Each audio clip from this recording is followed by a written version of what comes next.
Now talking about reactivity and reactions of cycloalkanes, तो इसका हम सिर्फ एक ओवरव्यू लेंगे। ये हमारे सिलेबस में एज सच मौजूद नहीं है, but a question can be asked any time, so हम सिर्फ एक ओवरव्यू लेते हैं।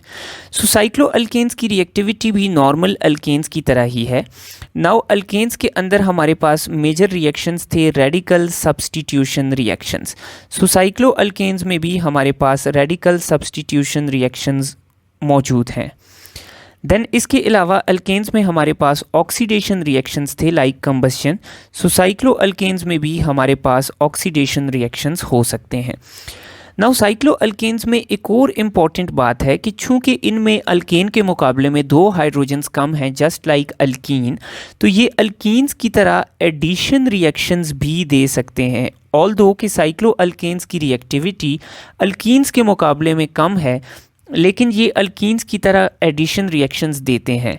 लेकिन अल्कीन्स जो एडिशन रिएक्शंस देती है ये वो सारे एडिशन रिएक्शंस नहीं देते। सो साइक्लोअल्केन्स में जो मेजर एडिशन रिएक्शंस आते हैं they are addition of hydrogen. So for example आपने एक साइक्लोअल्केन ली C3H6 propane which is the most reactive cycloalkane. इसमें आपने कंडीशंस दे के हाइड्रोजन ऐड किया तो ये कन्वर्ट हो गई एक लीनियर चेन अल्केन यानी प्रोपेन के अंदर। इसी तरह साइक्लोअल्केन्स के अंदर हैलोजन का मॉलिक्यूल भी ऐड हो सकता है in the presence of suitable catalyst.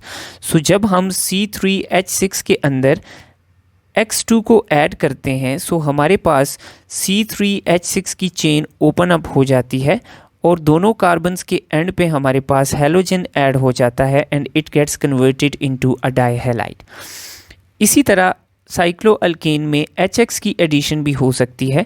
So for example अगर हम C3H6 के अंदर HX के मॉलिक्यूल को ऐड करते हैं सो हमारे पास मॉलिक्यूल ओपन अप हो जाएगा और एक कार्बन पे H ऐड हो जाएगा और दूसरे कार्बन पे X ऐड हो जाएगा और हमें अल्काइल हैलाइड मिलेगी।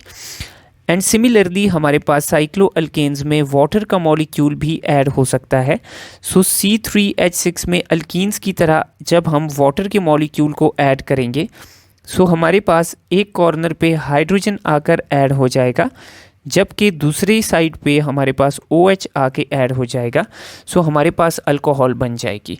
सो they are able to give addition reactions.